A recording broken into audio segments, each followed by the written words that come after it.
का magnitude of force पढ़ने के बाद अब जो हम शुरू करने लगे हैं वो है हमारे पास वेक्टोरियल फॉर्म ऑफ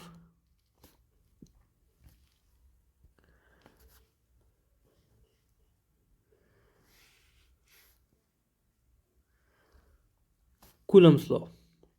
इस टॉपिक में जो है स्टूडेंट्स को हम ये डिस्कस करेंगे कि डायरेक्शन क्या होता है फोर्स का, कहाँ पे चार्ज पड़ा हो तो किस तरफ फोर्स लगेगी, और छोटी मोटी और चीज़ें। ठीक है, तो किसी भी अगर मैं वेक्टर की बात करूं, सिर्फ मैं इसकी बात नहीं कर रहा, फोर्स की किसी भी अगर हम वेक्टर की बात करें तो वेक्टर के पास दो चीज़ें होती हैं।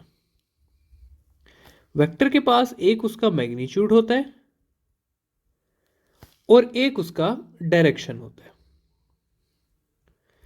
और अगर मैं कोई भी वेक्टर लूं तो उसको मैं इस फॉर्म में लिख सकता हूं कि वेक्टर को मैं लिख सकता हूं वेक्टर का मैग्नीट्यूड इनटू यूनिट वेक्टर।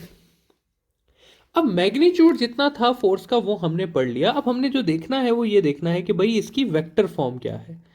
तो फोर्स को हम दो तरीके से वेक्टर फॉर्म में लिख सकते हैं। पहला ये है कि F इज इक्वल टू के Q1 Q2 R square into R unit vector. तो ये जो एरिया है ये सारा उसका मैग्नीट्यूड हो गया और मैग्नीट्यूड इंटू यूनिट वेक्टर कर दिया मैंने। तो एक ये इक्वेशन है जो कि मैं लिख सकता हूं for vector form of Coulomb's law. और दूसरी ये इक्वेशन है कि मैं इसको ऐसे भी लिख सकता हूं के Q1 Q2 R cube into R vector. ठीक है, तो ये दोनों जो है ये क्या है, vector form of Coulomb's law हैं। मूविंग ऑन, जरा से देखते हैं कि ये डायरेक्शन होता किस तरफ है। मैं कंसिडर करता हूं कि मेरे पास दो चार्जेस हैं। मैं कहता हूं ये मेरे पास Q1 है और ये जो है एक और Q2 है, लेकिन Q2 की जो साइज है वो Q1 से बड़ा है और उसका मैग्नीट्यूड क्या है, Q1 से बड़ा है। हम स्टूडेंट्स दो सिनेरियोस लेके चलते हैं। पहले सिनेरियो में मैं कहता हूं कि ये दोनों सिमिलर चार्जेस हैं, लेट्स से ये दोनों पॉजिटिव चार्जेस हैं।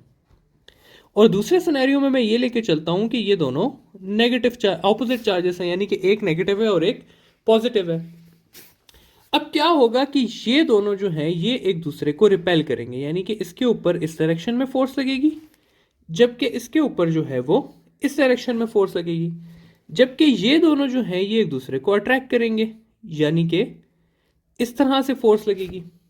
ठीक है, अब अगर मैं इसका यूनिट वेक्टर निकालने की कोशिश करूं तो इसका यूनिट वेक्टर जो है वो है टुवर्ड्स ईस्ट या राइट, और इसका यूनिट वेक्टर निकालूं तो वो है टुवर्ड्स वेस्ट।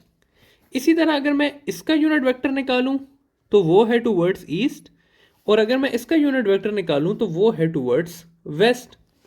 यानी कि इन दोनों केसेस में हम ये देख रहे हैं कि यूनिट वेक्टर क्या कर रहे हैं, ऑपोजिटली एक्ट कर रहे हैं। ठीक है, तो इस वजह से स्टूडेंट्स हम ये बात लिखते हैं, हमेशा आपने ये बात याद रखनी है, ये सबसे ज्यादा इंपॉर्टेंट बात है।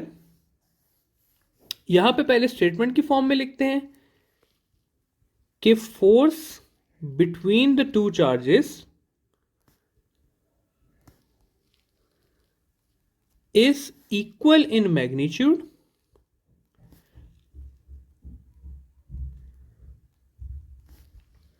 But opposite in direction.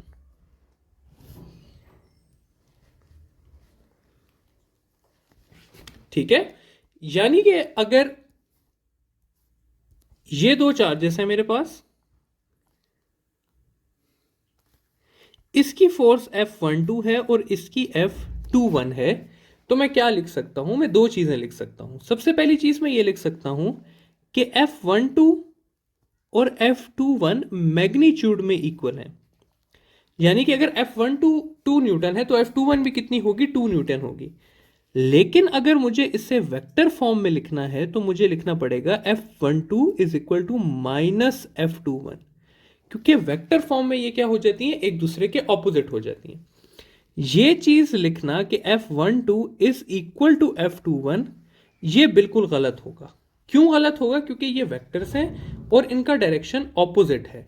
तो ऑपोजिट डायरेक्शन में मुझे माइनस लगाना पड़ेगा। तो ये फॉर्म लिख सकते हैं आप और ये भी लिख सकते हैं, लेकिन ये वाली फॉर्म तीसरी वाली जो मैंने लिखी है ये बिल्कुल गलत होगी। अब आगे जाते हैं, एक दो एमसीक्यूज डिस्कस करता हूं आपके साथ जिससे आपके ये सारे कॉन्सेप्ट क्लियर हो जाएंगे। सबसे पहला एक एमसीक्यू है कि which of the following is true. तो यहां पर अपना एमसीक्यू लिखते हैं कि which of the following is true.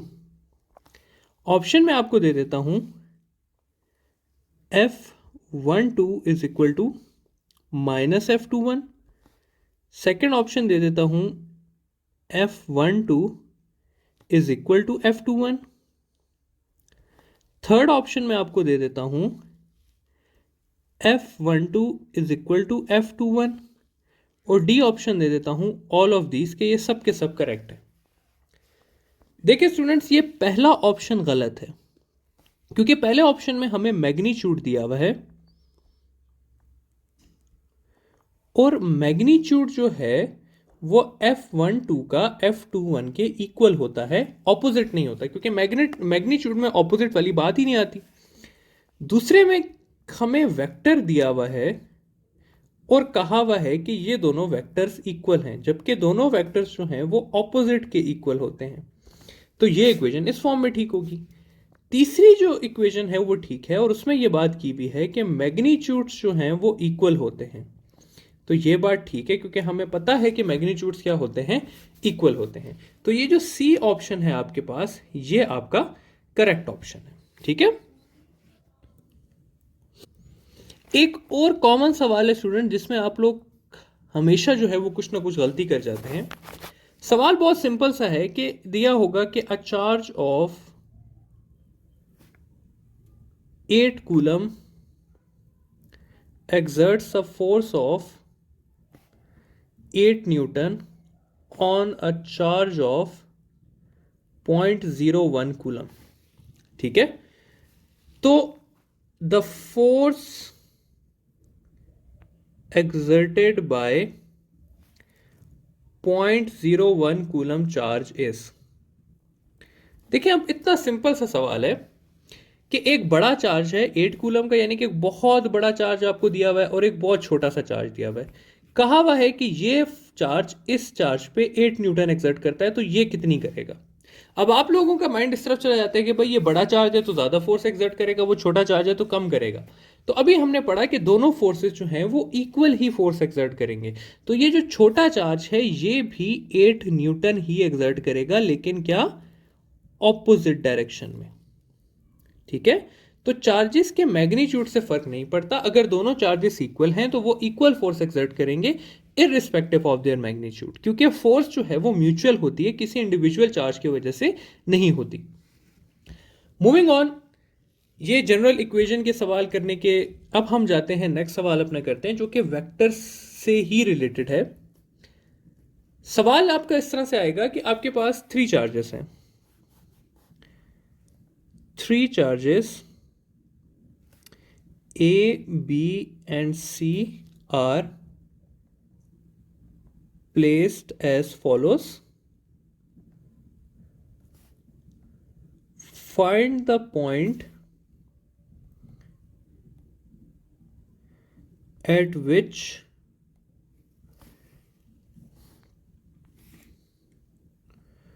force is directed leftwards।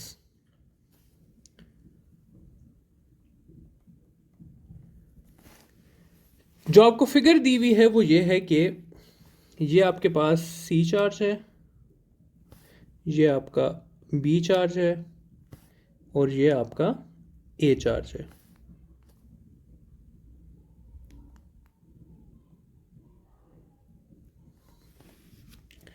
C A charge आपको पॉजिटिव दिया हुआ है, बी चार्ज जो है वो आपको नेगेटिव दिया हुआ है और सी चार्ज जो है वो अगेन पॉजिटिव दिया हुआ है। और नीचे आपको ऑप्शंस दिए हुए हैं कि ए पे फील्ड लेफ्ट जा रही है, बी पे फील्ड लेफ्ट जा रही है, सी पे फील्ड लेफ्ट जा रही है या डी पे जो है वो आपकी फील्ड लेफ्ट जा रही है। और ई ऑप्शन है, सॉरी डी नहीं है, डी ऑप्शन है आपका ऑल ऑफ दिस, कि हर पॉइंट पे जो है वो आपकी फील्ड लेफ्ट जा रही है। देखिए स्टूडेंट्स, अब आपको इसमें सबसे पहले फोर्स फाइंड करनी होगी कि फोर्स किस तरफ डायरेक्टेड है। तो इस पॉजिटिव की फोर्स इस तरफ डायरेक्टेड है और इस नेगेटिव की इस पॉजिटिव की तरफ इस तरफ डायरेक्टेड है, जबकि इस पॉजिटिव की जो फोर्स है वो इस तरफ डायरेक्टेड है और इसकी ये जो फोर्स है ये इस तरफ डायरेक्टेड है और ये जो फील्ड है इसकी वो इस तरफ भी जा रही है। ठीक है, तो अब अगर आप देखें तो ए पे जो फील्ड है यहां पर इस पॉइंट पे, तो ये लेफ्ट की तरफ जा रही है। इसी तरह बी पे जो इस पॉइंट की फील्ड है वो भी किस तरफ जा रही है, लेफ्ट की तरफ जा रही है। और सी की भी इस पॉइंट पे फील्ड जो है वो किधर जा रही है, लेफ्ट की तरफ जा रही है। ठीक है, तो इन तीनों पॉइंट्स पे क्या है, लेफ्ट की तरफ जा रही है। तो हम लिख देंगे कि all of this, her point पे कहीं ना कहीं फील्ड जो है वो आपके पास लेफ्ट जा रही है। इसी तरह स्टूडेंट जितने भी आपके पास डायग्राम के सवाल आते हैं आपने इसी तरह जो है उसको सॉल्व करना होता है। लेट्स से एक और सवाल मैं करता हूं कि आपके पास 3 चार्जेस हैं, 1, 2 और ये 3 चार्जेस हैं।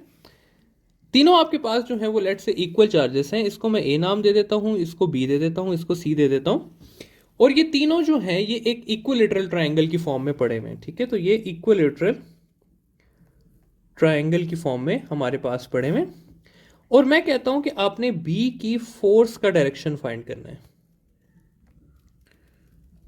अब देखिए स्टूडेंट्स, इस सवाल को ना सॉल्व करने के लिए क्या है कि मैं आपको ये दे देता हूं कि बी लेट से आपके पास पॉजिटिव चार्ज है, सी आपका नेगेटिव चार्ज है और ए भी जो है वो आपका पॉजिटिव चार्ज है। अब ना हमें दिया हुआ बी फाइंड करना है, लेकिन हम तीनों को फाइंड करने की कोशिश करते हैं कि भाई तीनों का जो है वो रिजल्ट किस तरफ जा रहा है हमारे पास। मैं इस तरह से कर लेता हूं कि मैं आपको कहता हूं कि बी की जो इस नेगेटिव की वजह से फोर्स है वो जा रही है इस तरफ, ये आ गई बी की force due to this negative charge C. और ए की वजह से जो उसके ऊपर फोर्स जा रही है वो जा रही है इस तरफ। तो अगर मैं इनको हेड टू टेल रूल से ऐड करूंगा तो मेरे पास जो बी की नेट फोर्स आएगी वो क्या आएगी, एक वेक्टर इस तरफ आ गया उसका, दूसरा वेक्टर उसका इस तरफ आ गया। तो जो उसके ऊपर नेट फोर्स लग रही है वो किस तरफ लग रही है, नीचे की तरफ लग रही है। तो ये जो है ये क्या है, बी की नेट फोर्स है जो कि किस तरफ है, डाउनवर्ड है। अब अगर मैं सी के ऊपर नेट फोर्स फाइंड करूं तो सी को बी जो है वो इस तरफ अट्रैक्ट कर रहा है, जबकि ए जो है वो उसको इस तरफ अट्रैक्ट कर रहा है। तो सी का अगर मैं फाइंड करना चाहूं तो सी का जो आएगा मेरे पास आंसर वो ये आएगा कि एक उसके वेक्टर इस तरफ है, दूसरा वेक्टर उसका इस तरफ है, तो उसकी जो नेट फोर्स आएगी वो इस डायरेक्शन में आएगी, यानी कि इस डायरेक्शन में आ गई। इसी तरह अगर मैं डी की फोर्स, ए की फोर्स फाइंड करना चाहूं तो ए को जो बी है वो रिपेल कर रहा है इस डायरेक्शन में और सी जो है वो अट्रैक्ट कर रहा है इस डायरेक्शन में। ठीक है, तो अगर मैं ए की फोर्स फाइंड करना चाहूं तो ए का क्या होगा कि एक वेक्टर उसका ये बन जाएगा, दूसरा वेक्टर उसका इस तरफ बन जाएगा और उसकी जो नेट फोर्स आएगी वो मेरे पास इस डायरेक्शन में आएगी, यानी कि इस डायरेक्शन में। तो बी की जो नेट फोर्स है वो टुवर्ड्स साउथ होगी, सी की जो होगी वो नॉर्थ ईस्ट होगी। यहां पे मैं लिख देता हूं, बी की जो है वो टुवर्ड्स साउथ आ जाएगी, सी की जो है वो नॉर्थ ईस्ट हो जाएगी, जबकि ए की जो है वो टुवर्ड्स वेस्ट हो जाएगी। तो इस सारे को सॉल्व करने के लिए स्टूडेंट जैसे आपको ये पता होना चाहिए कि पॉजिटिव नेगेटिव के बीच में अट्रैक्शन है या रिपल्जन है।